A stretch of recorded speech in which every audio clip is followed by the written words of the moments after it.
Hello and welcome to Patrox Radio. Now, I do apologize for being a little late on this episode, but a variety of things have happened that have pushed me off from what I am able to perform with right now. But fear not, I do plan to still be recording and uploading.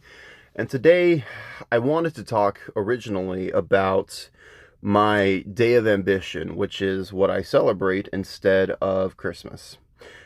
Now, I'm not a pagan, so I don't celebrate Yule specifically, but this is inspired by Yule. However, plans have changed again, and I felt it more appropriate to try to cover some things that have been happening since our last recordings, but also some things that I think are personally worth telling. My little anecdotes, if you will. See, as it stands, I don't use Twitter to promote any of my content like I normally would have, mostly because of the dumpster fire that is Elon Musk. Currently, there is a theory going around that Elon Musk was trying to seek support from Qatar, which is why he was pushing a lot of World Cup Qatari news and pieces on that on Twitter. Until now, he's finally put up a poll asking if they want him or somebody else as a new CEO, which has led a lot of people to think he's finally got the money to jump ship and recoup whatever loss he's gotten from his $44 billion Twitter deal, which would make sense. I just don't have that much research on it, so I could not tell you. I don't know. But Twitter, being the dumpster fire as it keeps going down, makes me not inclined to give a rat's ass about it. So if you guys, this is a long way of me asking, if you guys know of any good social media platform like Twitter that people are jumping to, let me know. I'll work with that. But I'm good when it comes to using Twitter. I'm good when it comes to dealing with that megalomaniac. Which, as now I'm reading, he was voted out as CEO by his own Twitter poll. I would love to read more on this article, but probably another time. God, what was some of the other things that we covered? I know we covered Elon Musk. I know we covered the Week of Terror. Oh shit, that's right, the Week of Terror. How could I forget? When it came to the North Carolina attack, apparently now I have some updated information. It wasn't 2 substations, it was 4. And as it stands, I'm trying to find the actual article that I can read to you guys. But it seems that the sheriff that's in charge of that county has claimed that someone who was accused of perpetrating the attack is no longer guilty, and or no longer a suspect, and the person that was suspected was a known January 6th perpetrator, and somebody that this sheriff is caught posing with in photos. So I'm more inclined to believe a lot of people's rhetoric that says that the sheriff probably is either in on it or is in on covering it up because he believes in the people who perpetrated it. Which only goes to remind me of the Atlanta shooter who had the sheriff, but the sheriff went out and was defending them, saying that he was a weak, guy, that he was dealing with a lot of stuff in his life, and he wasn't thinking. Just go out, just trying to provide media coverage for this bastard, and it's just gross. And we're seeing it again on an actual domestic terror attack on our electrical grid, which is scary as shit. But as far as all the other events, I haven't seen much going on, because right now the only 2 biggest pieces of news that I see is either about the FTC allegations, which I would love to go into, but it's a very dense subject, so we can get into that another time, or stuff related to the World Cup or China's COVID policies. It's just crazy right now. God.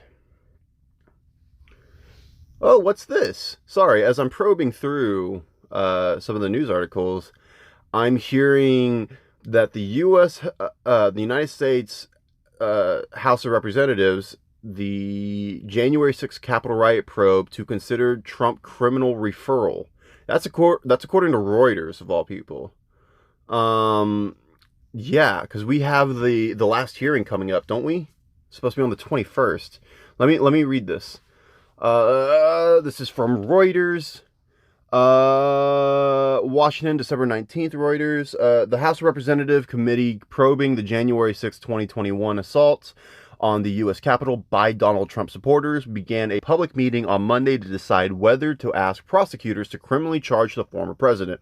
The Democratic-led panel has spent 18 months probing the unprecedented. I just want to say something real quick. It may be Democratic-led, but there was an honest attempt to make it bipartisan, as much as I don't think that that would have helped.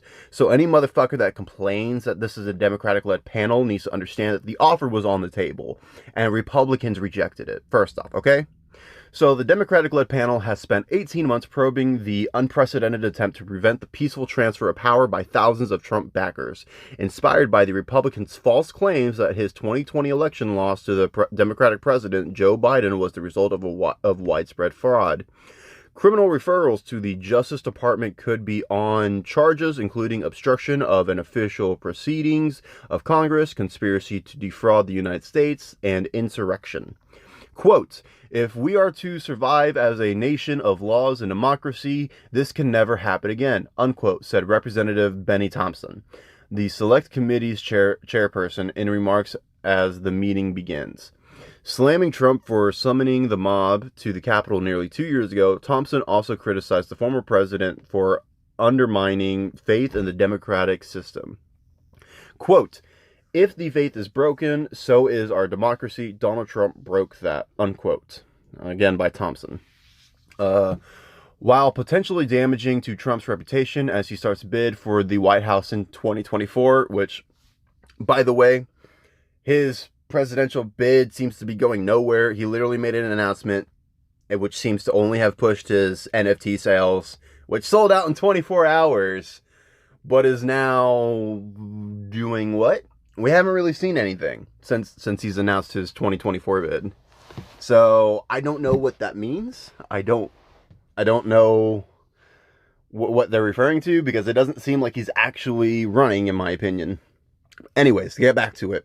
While potentially damaging to Trump's reputation as he starts his bid for the White House in 2024, any recommendations would be non-binding, and the Justice Department itself will decide whether to pursue prosecutions. The committee was expected on Monday to consider referrals and vote on its final report, which is expected to release in full on Wednesday. It is likely to be the panel's last meeting. So again, it's up to the DOJ, which means it's up to Merrick Garland to make the final decision, which Merrick Garland has said in the past already that he's been waiting on the January 6th committee to be able to hand him the information in order to actually prosecute finally, which means there's no communication happening on someone's end, and we're down to the fucking wire to actually file these charges here. The Select Committee's work is one of a series of investigations into the riot. Again, I'm reading Reuters. Investigations into the riot.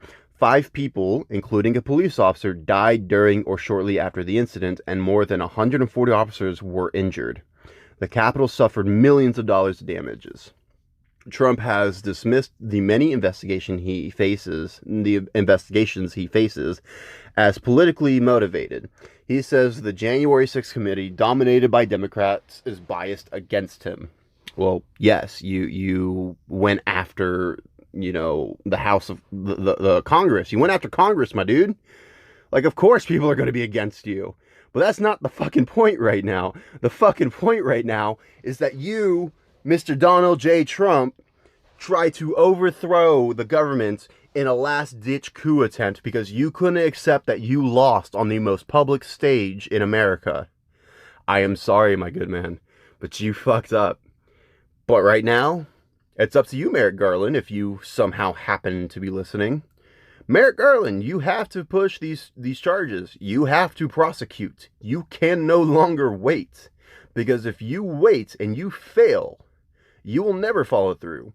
No other department even can get close to try to. And if we don't set the precedent now that there is a limit to what presidents can do, we're going to have somebody far worse. And I know we have 1,000 reporters outside saying the same thing, But like, still, we need to discuss that. But this isn't the time or place for that. I just wanted to cover some bit of news that's going on right now. So let's jump into something else. Senator Warren warns Tesla board that Musk may have failed to meet his legal duties due to Twitter takeover. Oh, more Muskian bullshit. Let's read this. According to CNBC, let's read this article. According to CNBC, let's just read the quick points real quick. Quick points. Senator Elizabeth Warren, the Democrat from Massachusetts, wrote to the chair of Tesla's board, Robin Denholm, on Sunday, expressing concern that CEO Elon Musk has failed to meet his legal duties since buying Twitter for $44 billion. The next key point. Warren raised questions about alleged misappropriation of Tesla's resources and conflicts of interest resulting from Musk's purchase of Twitter. Next bullet point. She cited CNBC reporting that Musk had pulled Tesla employees to help in his takeover of the platform, warning those arrangements may run afoul of state and federal labor laws. Gee, Musk breaking federal labor laws? Oh my, couldn't be him. What are you talking about? Meanwhile, have you ever listened to any of the many accusations and just testimonies from former employees from SpaceX or anything like that, where they had to work ridiculously long, like 16-hour shifts, almost 6-7 days a week, and if they complained, their pay was cut and they weren't told? Yeah, it's a whole thing. Now, let me just say this. Some of that information to me is hearsay. So do your own research. Do your own research. Do your own research. But let's read some of this article from CNBC. Senator Elizabeth Warnock wrote to the chair of Tesla's board, Robin Denholm, expressing concerns that CEO Elon Musk has failed to meet his legal duties since buying Twitter for $44 billion. Quote, one key element of those duties is that every board of directors of a company with multiple shareholders, especially publicly traded companies, is responsible for ensuring that a controlling shareholder, parentheses, especially one who's also a chief executive officer or CEO, close parentheses, does not treat the company as a private plaything, unquote, Warren wrote in a letter on Sunday. The lawmaker, who has sparred with Musk in the past over the idea of a wealth tax, raised questions about the alleged misappropriation of Tesla's resources and conflicts of interest resulting from Musk's purchase of Twitter. I'm glad that they pointed that up, but they really need to elaborate on the fact that, the nearly richest man in the world still doesn't pay damn near shit in taxes. Back to the article. Warren charged that Musk's new ownership of the social media platform has, quote, raised questions about possible violations of securities or other laws, including whether Mr. Musk is funneling Tesla resources into Twitter, a potentially improper diversion of resources that might impact Tesla's sales and earnings and could result in delays in programs at Tesla, unquote, which isn't even getting into the fact that, like, their autopilot features on their cars is horseshit, that a lot of the technical bugs on the car are at this point not bugs but features, so you have a very unreliable machine. And it doesn't even touch on the fact that almost everybody who drives a Tesla is a fucking prick on the road. I'm sorry, I hate you. I drive a van, okay? And when you're whipping around me giving me the finger because of how long it takes for me to speed up, I hope your autopilot makes a left turn on the fucking highway. That's all I'm going to say. I hope you survive. I hope the best for you. But I want a life experiences that teaches you not to be a dick. How about that? But enough of me being an asshole. I could keep reading into these articles and I can keep dissecting into, what's wrong with these, billionaires and what's wrong with these elected officials and former elected officials. I could do that endlessly, but it doesn't feel like the most productive thing. Now, this is more of a babble episode for sure. I'm not going to lie. I'm not going to even try to assume that it's not, but I'm really concerned, to say the least. I am scared of this next year, as I'm constantly scared more and more just living here in America. beyond just the climate change issues that is supposed to be the focus of this channel or this podcast, I also do very much care about, not only the day-to-day going on with companies in our environment, but the political actions that affect us every day. Everything from a local level, which is what this episode was originally going to be about, a local alliance between the Houston municipality and several oil companies, but also I wanted to discuss, the lack of individual input in a lot of these bigger decisions, the lack of concern for the people when it comes to these decisions. If you wanted to talk about an example like that, we can easily go back to climate change. Hell, there's an article right here in front of me that's talking about how the Arctic air will blast much of the U.S.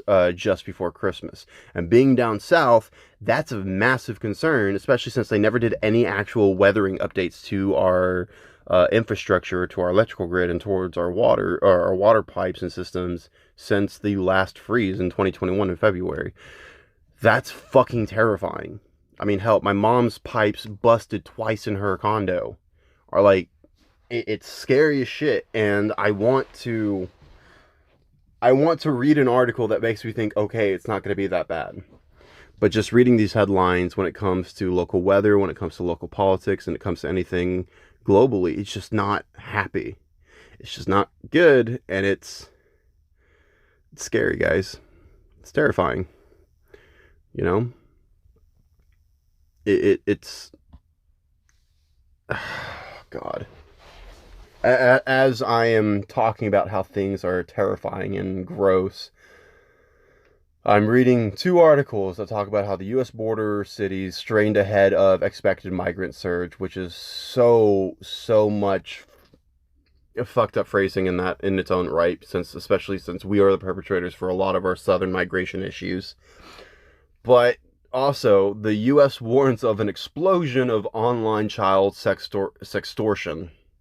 It's super fucking gross. So gross. I don't even want to read that one. I don't want to read any of these anymore. They're oh my goodness. We live in a fucked up world, guys. I'm going to take a moment and I'm not going to read anything else. This is going to be a shorter episode because I need to round this off because it's just terrifying. It's gross. It's icky. We live in a fucked up world. I don't need to tell you guys that. You're currently listening to a guy who is just babbling on about the woes of the world and the things that creep him out right now. But if you're willing to listen to this, I'm willing to bet that you care enough about a multitude of things that you're wanting to hear the right answers, or at least hear enough of the right suggestions to hope that you can find the right answer for what you can do. Because that's where I'm at. That's what I'm hoping for. But this world is fucked right now. And all we have are band-aids when we're trying to deal with broken bones. I don't know how we're going to do it, guys. But there's a lot of fucked up shit that we have to be aware of. There's a lot of fucked up arguments that we're going to have so that way we know how to shut up idiots. There's a lot of stupid things that we have to do just so we can finally say no, and this is why. You're wrong, and here's the proof. Don't get me wrong, I'm all for, trying to debate to have a common answer, but debates don't lead to common answers, they lead to common anger. I'm all for, collective action, but it's so hard to have collective action if nobody believes in what you're doing. This holiday season, we're going to be gathering around our family and friends. I don't celebrate Christmas, but I celebrate something close to it anyways. We all need to gather, sing our own little kumbayas with our family. We all need to be okay. But come the next day, be prepared for the ambition of the next year. Start thinking of all the things you need to do and all the things that you need to learn. Figure out what you don't know so you can learn it. Figure out strategies and ways to organize locally so you're not alone anymore. Get more mouthpieces and more hands acting, and you can actually make some change. That's my plan, and that's my goal. As an Asporian, I take my mission of upholding responsibility, of leading my life with compassion, and always taking the course to learn very seriously. But I don't know what I don't know until somebody who does know shows me. I cannot do this alone, and neither can you. This holiday season, enjoy your time with your friends and family. Please have a great holiday season. We don't get many more great days. But take the time, steady your heart, and get ready for the new year, because new bullshit's coming. We have to be prepared. We have to be vigilant, and we have to be ready to help each other. Okay? Now, I love you guys. Enjoy your holiday season, and I'll be back on Christmas Day with a new episode. Take care, guys.